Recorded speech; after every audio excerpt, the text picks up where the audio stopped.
Welcome to Fox Soul's Black Report, your daily source for Black news, views, and opinions. Happy almost Friday. It is Thursday, though, June 16th, and I'm Mimi Brown.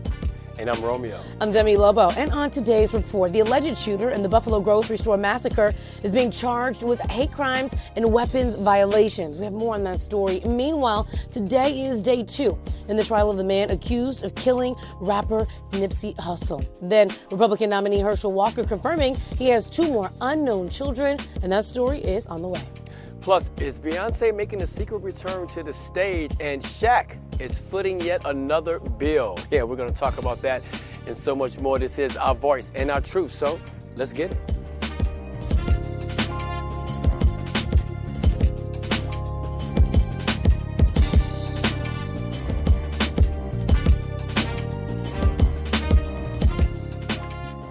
The alleged shooter in the Buffalo grocery store massacre is being charged with hate crimes and a weapons violation. Now, some of the charges against the gunman could carry the death penalty.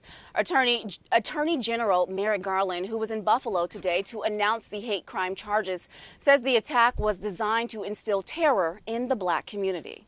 Country should have to live in fear that they will go to work or shop at a grocery store and will be attacked by someone who hates them because of the color of their skin. Someone who commits that act because he subscribes to the vile theory that only people like him belong in this country. And no one in this country should have to bury a loved one because of such hate.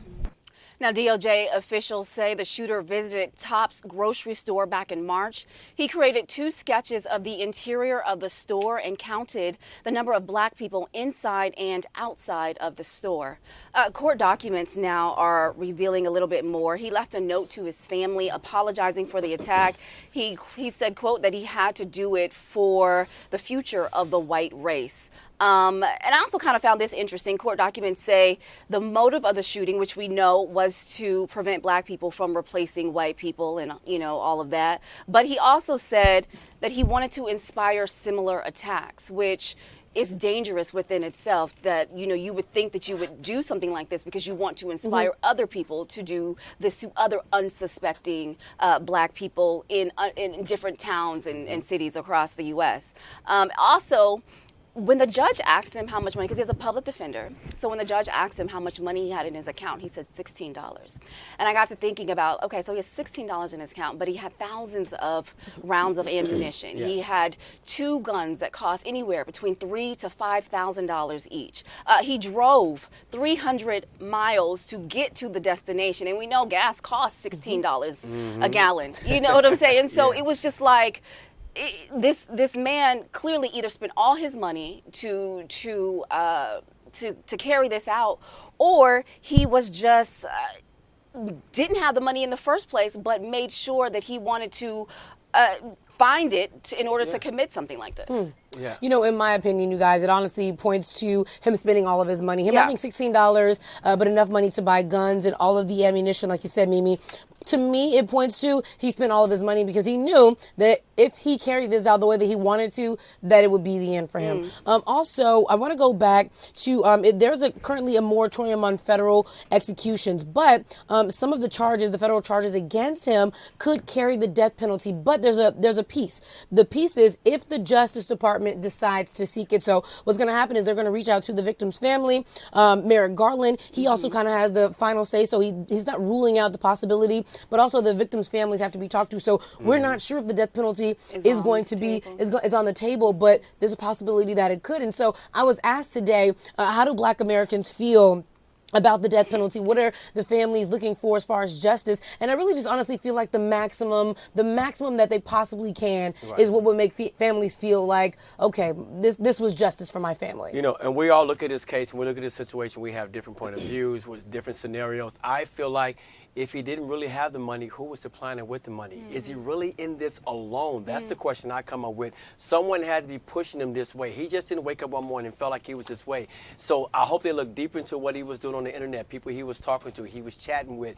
On top of that, when it comes to Black people, after being abused and being killed, we're so forgiving. Yeah. So, you know, some of those families might literally sit there and say, look, you know what? I have peace with him. I forgive him. We are known to do that. So it'll be interesting to see if that happens moving forward.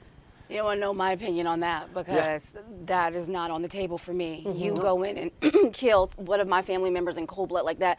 My grandmother, these were grandmothers, these were, you know, pillars of the community. Forgiveness is for God. I personally, and I feel that too, but we've seen it happen over and over again where people will forgive, especially black people will forgive in this situation. But we don't forget. We don't forget. We can't. Nipsey Hussle was gunned down outside of his clothing store in premeditated fashion by a man upset over a discussion about snitching. That's what Los Angeles District Attorney John McKinney told jurors yesterday in opening arguments in the murder trial of Eric Holder. Holder is accused of killing Nipsey back in 2019. The prosecutor described the sequence of events to jurors. 2 other people were injured in the shooting, and McKinney says that both men knew each other and that they were growing up in the same neighborhood. He said that they were also a part of the same rolling 60s street gang.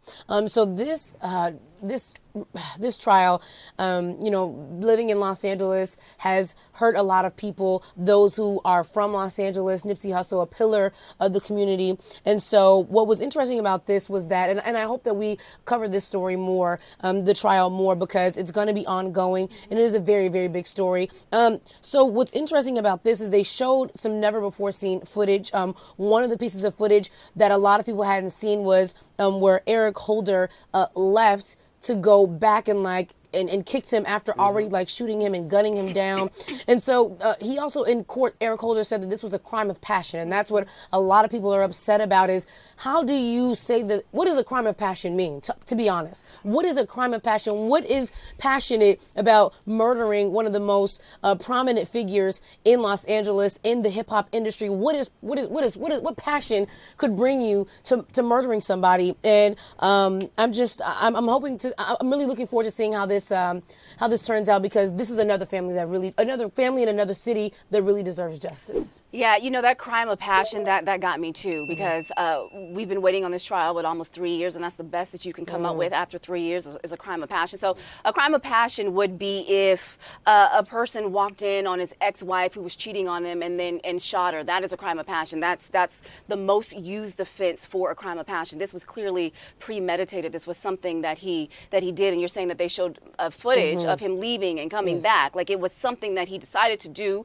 he thought about doing, and you can't get mad and shoot someone because they called you a name or a snitch or something like that. That's definitely not a crime of passion. No, so because it's going to be all kinds of... Not only you're changing your life, you're affecting so many lives along with it, and it's clearly that young man did that when he pulled the trigger that day. They're saying there was 10 shots, right? And, you know, the video was posted up and was taken down right after the murder, but a lot of people saw it, and there was a lot of hearsay about what was the words that were being exchanged in those before the last shots were taken. You know, and you're hearing in court that he was saying that Nipsey Hussle said to him, "You got me," and things like that. You wonder if that was really what was said, because you have to wonder what went through his mind, knowing this man stood there and shot him for no reason. And broad daylight broad at daylight. that. You know, and I remember distinctly where I was. I was at the park with my family, and we heard about it when we went home, and we were so shook. And this city is still shaking from it. You know, when we talk about premeditated too, it's always interesting how someone can say that it wasn't premeditated, because when I first read the story, of course, it was like, you just think like, okay, he went to go shoot Nipsey Hussle once. No, you went to go shoot, you went to go back, you came back, you went back. So at some point, there was premeditation. After the first time, there was premeditation. So say the first time was unpremeditated, when you go back and come back, you had to be thinking that through. So I'm not going for it was not premeditated. Right. We'll definitely find out. All right, well, former President Obama says he is urging people to treat DACA recipients like Americans. On the 10th anniversary of the Deferred Action for Childhood program, Obama wrote a statement drawing attention to the program he initiated. DACA protects the undocumented who came to the United States as minors. Obama says we should honor dreamers and everything they've done for America. And the bipartisan gun safety bill is getting a little help this week, boosting its chances of making it through Congress. Senate Minority Leader Mitch McConnell says he supports the bill and will most likely vote for it. Now, McConnell is the 11th Republican to signal he's in favor of the legislation. I think if this framework becomes the actual piece of legislation, it's a step forward on a bipartisan basis, and further demonstrates to the American people that we can come together, which we have done from time to time on things like infrastructure and postal reform, to make progress for the country. The framework calls for giving the National Criminal Background Check System access to juvenile crime records of buyers between the ages of 18 and 21, but the bill will not raise the age for buying a semi-automatic weapon like Democrats want.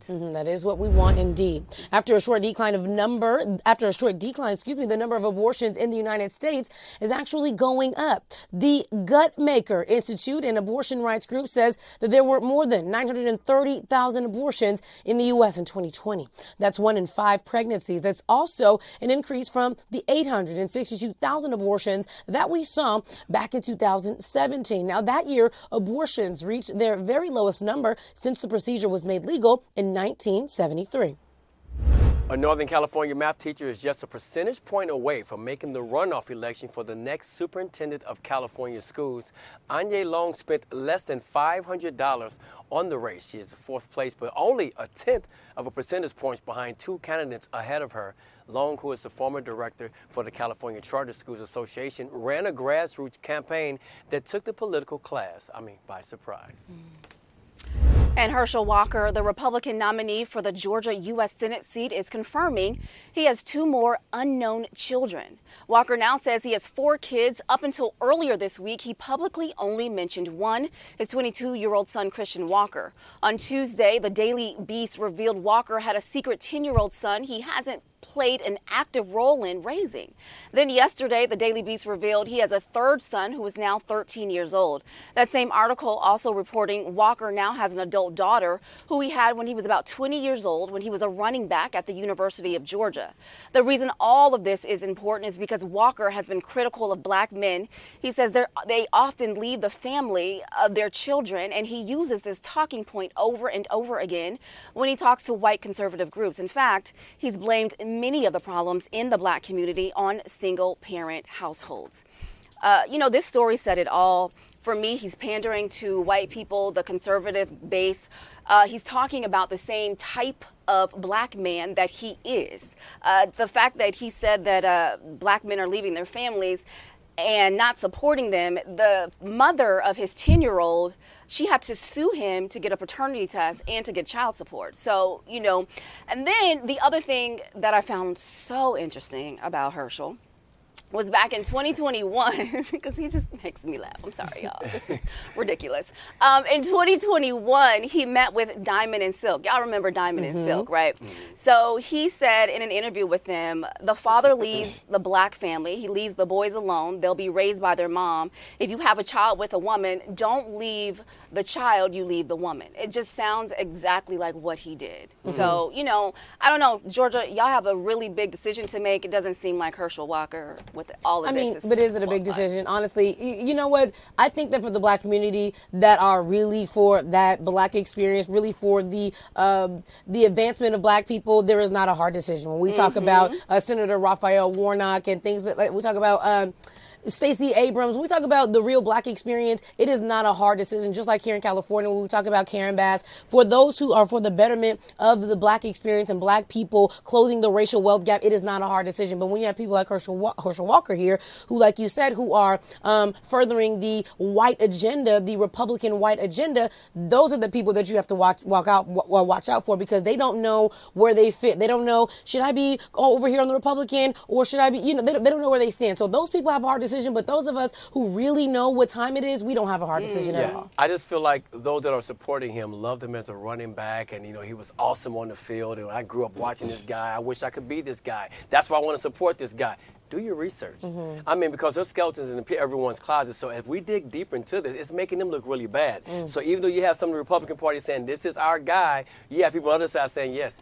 Keep saying this is your guy, because this should be an easy win for us, hopefully, down the road. Yeah, the United States has a really big problem with celebrity, to both of your points. People like Herschel Walker, Donald Trump, Rick Caruso, they have a really big problem with celebrity. And so the fact is, if you continue to look into his past, he said he worked in law enforcement, you can't find any records of him working in law enforcement. The list goes on and on with this guy. So, it's like, he's pandering to the base, though. He knows who to talk to. So he's saying the things that he knows that those people want to hear. And that's what's going to drive those sort of people to the polls. That's why black people, we really need to make sure that we're doing our part and voting against this. Mimi, you just hit, I'm sorry, because I know we have to move on. I know producer Nicole's going to move.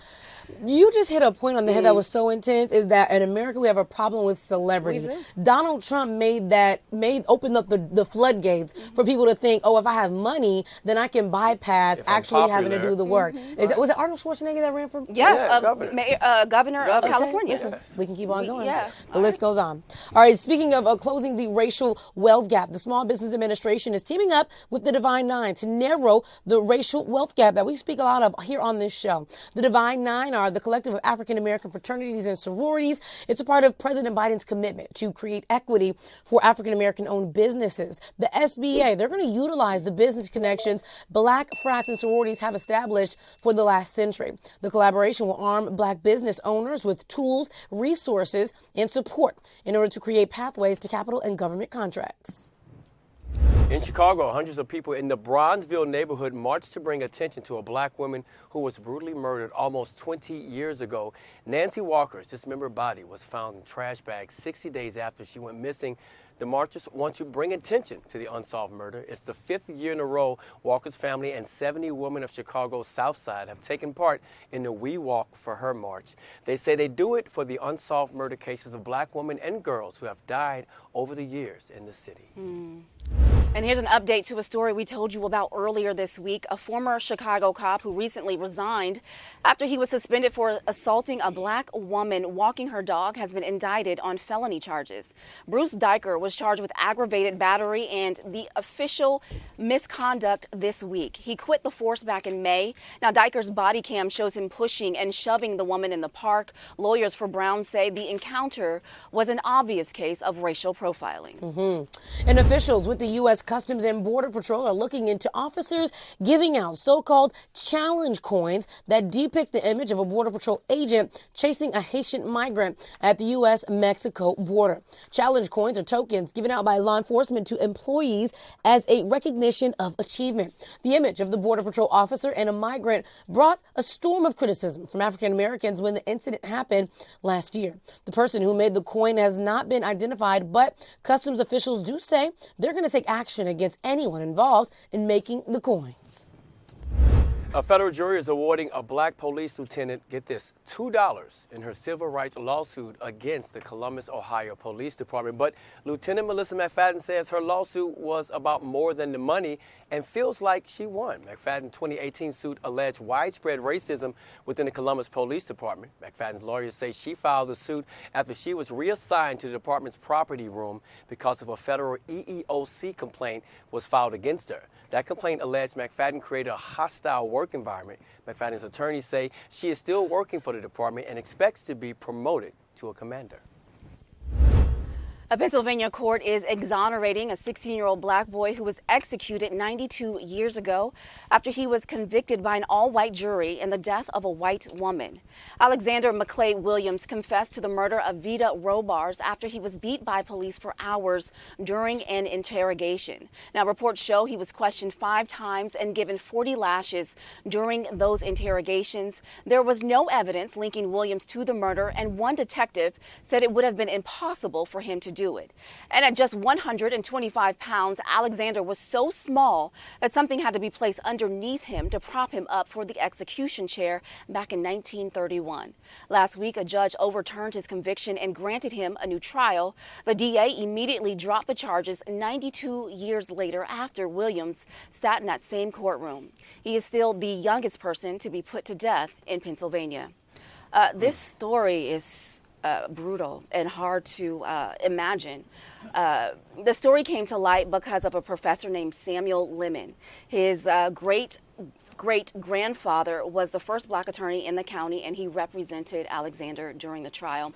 And he said that his grandfather always felt some sort of guilt because he wasn't able to get him off, but he was up against so much. He was up against an all-white jury, the judge, the Klan, everybody who had already sentenced this young man before the crime was even committed, basically.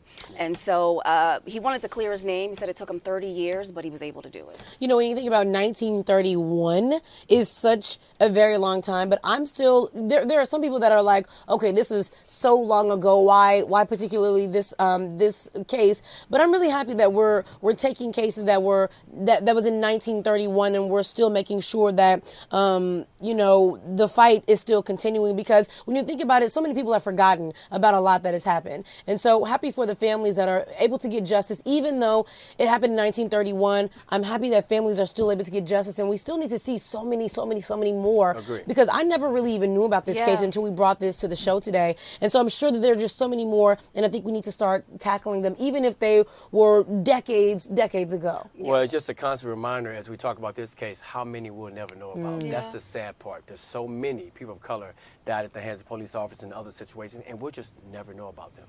You know, really quick, too, I wanted to say his 92-year-old sister was still alive. So she was able to be there when the charges were dropped. And really quick, to your point, Demi, about this being so long ago, I often think, like, my great-grandmother is still alive. She's 103. So it's removed, but it's not that far generationally removed when you think about it. Agreed. You know?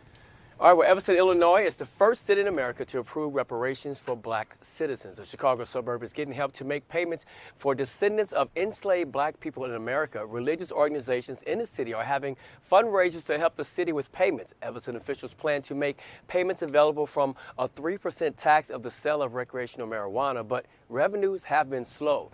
People getting reparations will be eligible for $25,000 grants that can be used toward mortgage payments or home improvements. A white cop pulls over a car with black people. You know, we always tell you about a fatal shooting or some kind of assault by a police officer with people in the car. But today, we have a better story. A white North Carolina state trooper pulled over a car back in March for speeding. The officer approached the passenger's side of the car where an older black man was sitting. The man's daughter had just picked him up from the hospital from his chemotherapy treatment. The trooper says that he noticed the man was slouched in the seat and had a pouch attached to his pelvis. The officer said it was similar to what he wore when he was diagnosed with ulcerative colitis. That's when the older black man told the officer he had a colon cancer. The officer then asked if he could pray for him. The man's daughter was so touched, she took a photo of the moment, and after the trooper finished praying, he sent them on the way. I just really got chills reading this story because, you know, if you did not hear about this story before, as I was reading it, a part of you probably was wondering where it was going to end.